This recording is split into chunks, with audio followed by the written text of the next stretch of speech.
Pessimism in the Irish mind. What is pessimism?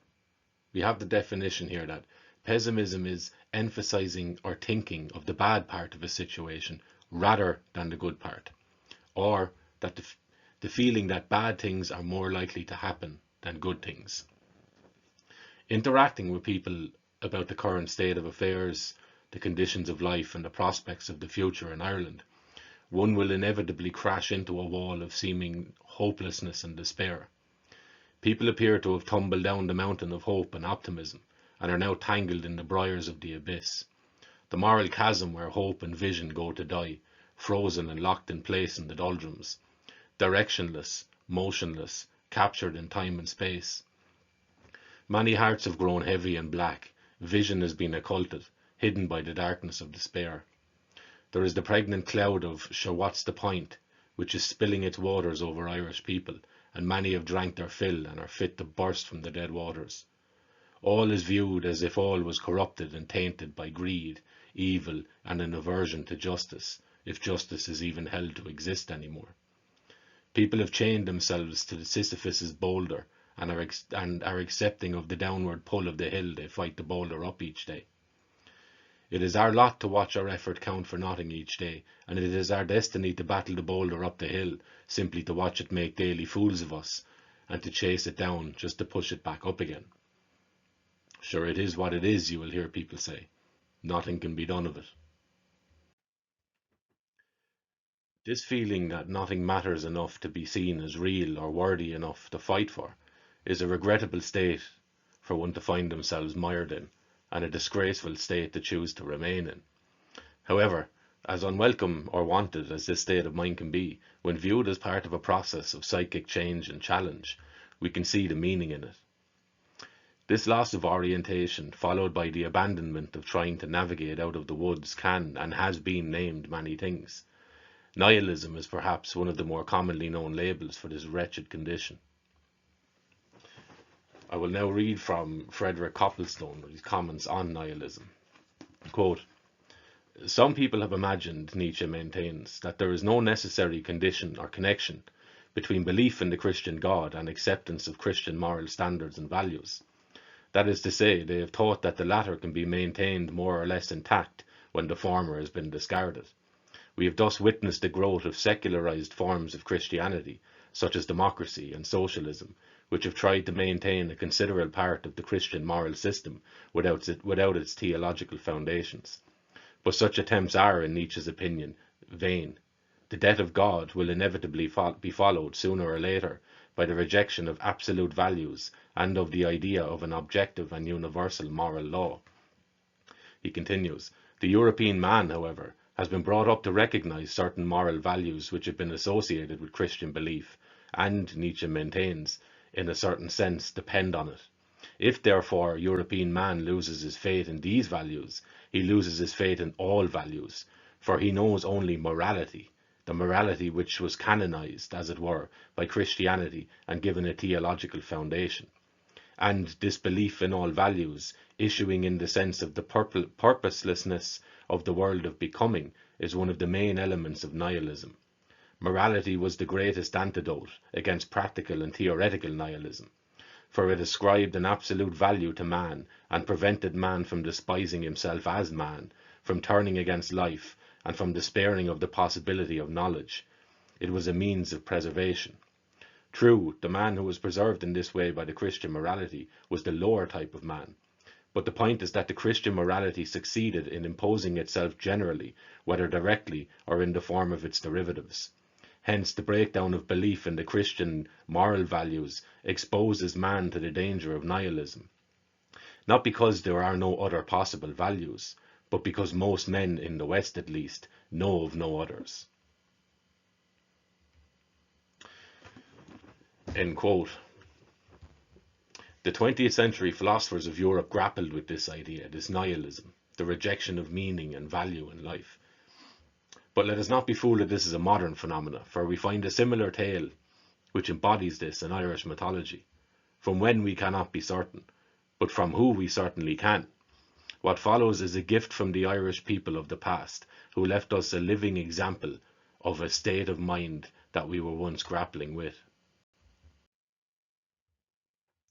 The tale is from what is considered to be the fish vision in or fish literature, sorry, in Irish mythology. The fish literature, also known as vision literature, is a genre within medieval Irish literature that focuses on narratives where characters experience visions, dreams, or otherworldly journeys that provide spiritual insights, moral lessons, or prophetic visions. They are rich, as most Irish literature tends to be, in allegorical and symbolic material. Understanding this before reading can allow us to open up different modes of relation to the material in the stories. Let us do just that and remain honest in our exploration of potential meanings in it. I will read now from parts of the tale from Robert Graves' White Goddess. So we will read now from Robert Graves' White Goddess. He says, quote, "This is the tale of Suibhne. In the tale, as it has come down to us, Suibhne was driven mad because he had twice insulted Saint Ronan, first by interrupting the saint as he marked out the site of a new church without royal permission, and tossing his psalter into a stream, and next by flinging a spear at him as he tried to make peace between the High King of Ireland and Suibhne's overlord, just before the Battle of Maura. The spear hit Saint Ronan's mass bell, but glanced off harmlessly. Saint Ronan thereupon cursed Suibhne with the flying madness." Now, when reading Irish mythology, or pretty much any mythology, it is certainly interesting to take the names of the characters as they're not English names, right? And to see what those names meant in the native language in which they're derived, right? So Ronan in Irish can mean a little seal, so a swimming seal, a seal of the sea, or a sea-like one. The seal, the animal, is obviously related to the sea, to the waters, and so a person being named Ronan may be branding them as one who came from or across the waters.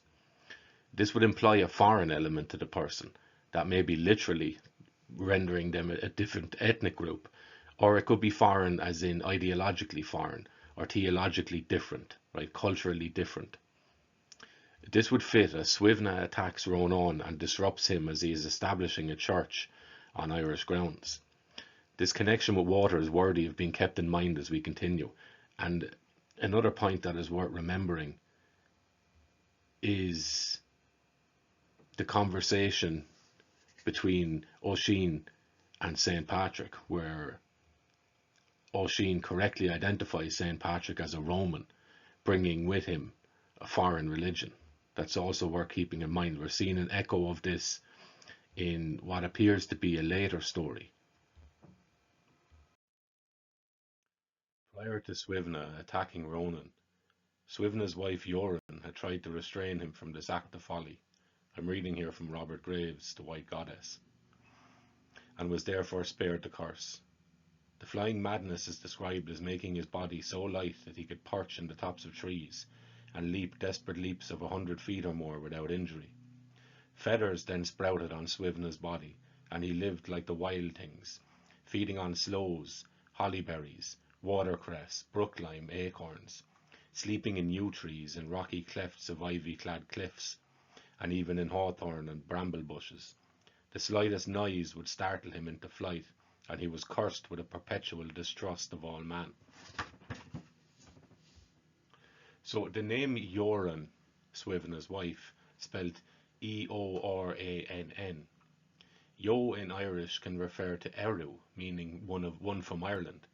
It can also mean the yew tree.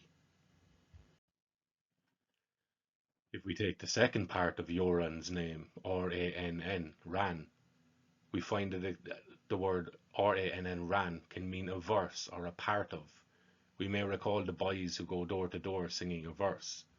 These can be called the Ran boys or the Wren boys, or Wren, who may dress in costumes, holding holly with a wren on it. Again, note the connection here between the wren bird and the trees and the ran, the verse.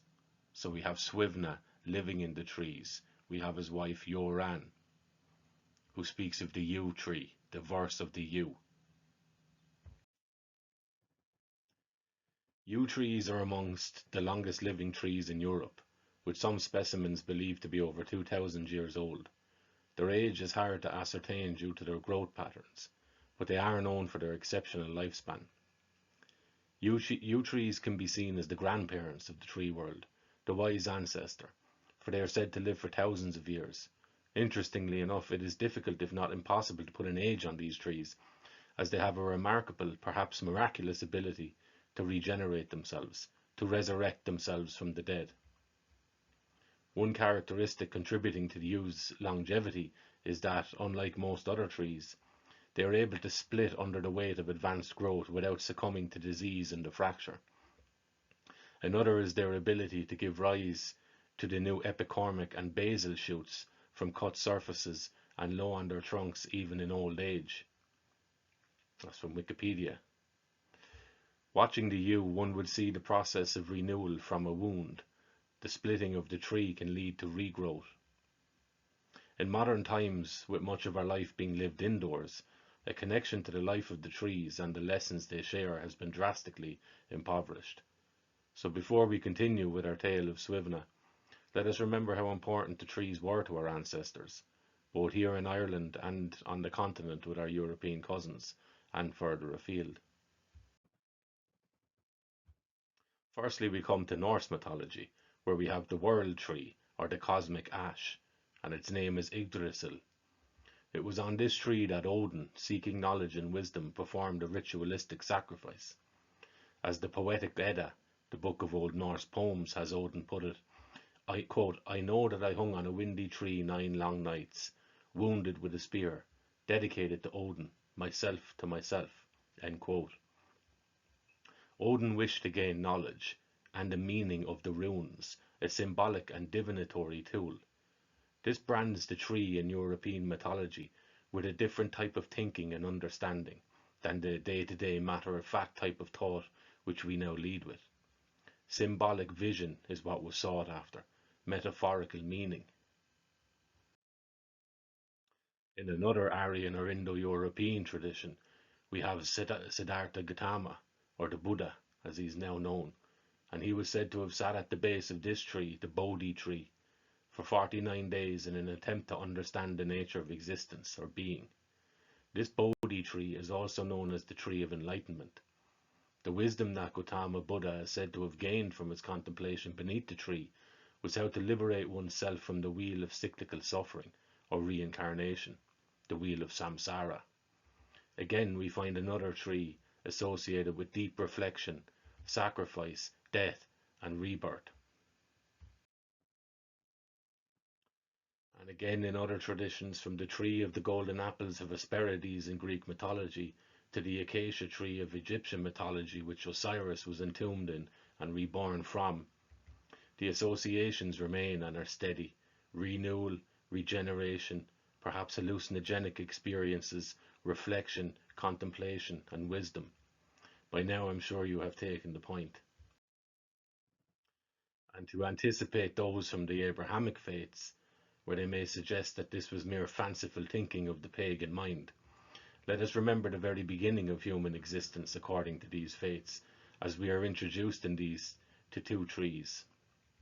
The tree of knowledge of good and evil, which the god or gods, Yahweh Elohim, seem not to want us to gain knowledge of, which is the complete opposite of the previous myths we've seen. And we have the tree of life itself. Islam has many trees in its own mythology, from the tree of paradise to the tree of hell. And so what have we gathered? Trees have been generally associated with learning a certain type of symbolic wisdom. Odin. It has been linked with rebirth, regeneration, and death. Buddha. We have the tree associated with the knowledge of good and evil. And so if we can learn from a tree, then trees can be seen as vassals of information. They can be said to hold memory.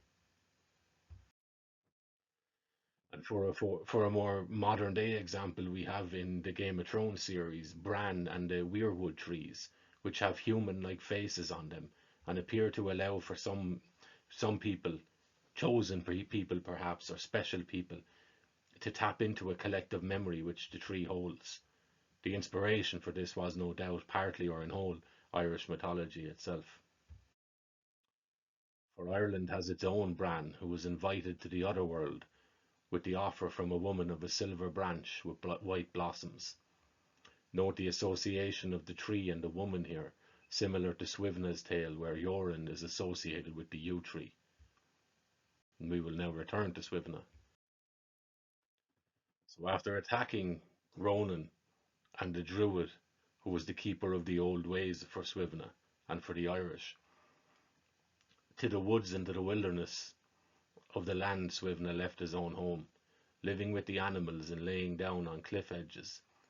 But a friend of Suibhne's, a former kinsman of his, sought to return Suibhne to his previous self, and 3 times did Long Shacón, or Little Light, or follower of Lugh, hearkening back to the old ways, 3 times did he attempt to cure Suibhne of his madness, but each time Suibhne fell back into his wildness and disappeared to be with the animals in the trees again, lured back to his wild, uncivilized and natural state by the hag of the mill, or the old Irish crone. After 7 years of his own madness, Suibhne met a moment of lucidity, and in this he yearned for his wife Joran, who was being compelled to marry the king who had succeeded Suibhne. I will now read some of the poem from Robert Graves' The White Goddess. It begins with Suibhne. Quote, "At ease you are, bright Joran, bound bedward to your lover. It is not so with Suibhne here, long has he wandered foot loose. Lightly once, great Joran, you whispered words that pleased me. I could not live, you said, were I parted one day from Suibhne. Now it is clear and daylight clear how small your care for Suibhne. You lie warm on a good down bed, he starves for cold till sunrise. Welcome, my guileless madman, said Joran, dearest of humankind.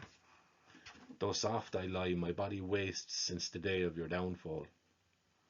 More welcome than I, that prince who escorts you to the banquet, said Suibhne. He is your chosen gallant, your old love you neglect. Though a prince may now escort me, said Joran, to the carefree banquet hall, I had life or sleep in the tree's cramped hole with you, Suibhne, my husband. Could I choose from all the warriors of Ireland and of Scotland, I had rather live blameless with you on watercress and water. No pat for his beloved is Suibhne's track of care. Cold he lies at Ardovla, his lodgings cold are many. Far better to feel affection for the prince whose bride you are, than for this mad man all uncouth, famished and stark naked. I grieve for you, tiling madman, so filthy and downcast. I grieve that your skin is weather-worn, torn by spines and brambles. Oh, that we were together and my body feathered too, said Joran. In light and darkness would I wander with you for evermore. One night I spent in cheerful morn, said Joran. One night in Bawn sweet estuary. I have roved this land from end to end. Hardly had Suibhne spoken these words when the army came marching into the camp from all directions. He sped away in wild flight, as he had often done before, and presently, when he had perched on a high ivy-clad branch, the hag of the mill settled close beside him. Suibhne then made this poem, describing the trees and the herbs of Ireland. Bushy oak, leafy oak, you tower above all trees. O hazel, little branching one, coffer for sweet nuts. You are not cruel, O alder, delightfully you gleam. You neither rend nor prickle in the gap you occupy. Blackthorn, little thorny one, dark provider of sloes. Watercress, little green-topped one, from the stream where blackbirds drink. O apple tree, true to your kind, you are much shaken by men. O round, cluster-berried one, beautiful as your blossom. O briar, arching cover, you never play me fair. Ever again you tear me, drinking your fill of blood. Yew tree, true to your kind, in churchyards you are found. O ivy, growing ivy-like, you are found in the dark wood. O holly, tree of shelter, bulwark against the winds. O ash tree, very baleful one, haft for the warrior's spear. O birch tree, smooth and blessed, melodious and proud, delightful every tangled branch at the top of your crown. Yet misery piled upon misery, until one day when Suibhne was about to pluck watercress from a stream at Roscornan, The wife of the monastery bailiff chased him away and plucked it all for herself, which sent him into utter despair. Swivne continued, gloomy is this life, in lack of a soft bed, to know the numbing frost and rough wind-driven snow, cold wind, icy wind, faint shadow of a feeble sun, shelter of a single tree on the top of a flat hill, enduring the rainstorm, stepping along deer paths, slouching through greensward on a day of grey frost, a belling of stags that echoes through the wood, a climb to the deer pass, the roar of spumy seas. Stretched on a watery bed by the banks of Loch Earn, I consider early rising when the day shall dawn. Then Swivne thought again of Yoren, the story goes. Thereafter Swivne went to the place where Yoren was, and stood at the outer door of the house wherein were the queen and her womenfolk, and said again, at ease you are, Yoren, though ease is not for me. True, said Yoren, yet come in, said she. Indeed I will not, said Swivne, lest the army pen me into the house. Methinks, said she, your reason does not improve with time, and since you will not stay with us, said she, go away and do not visit us at all, for we are ashamed that you should be seen in this guise by those who have seen you in your true guise. Wretched indeed is that, said Swivne, woe to him to who trusts a woman.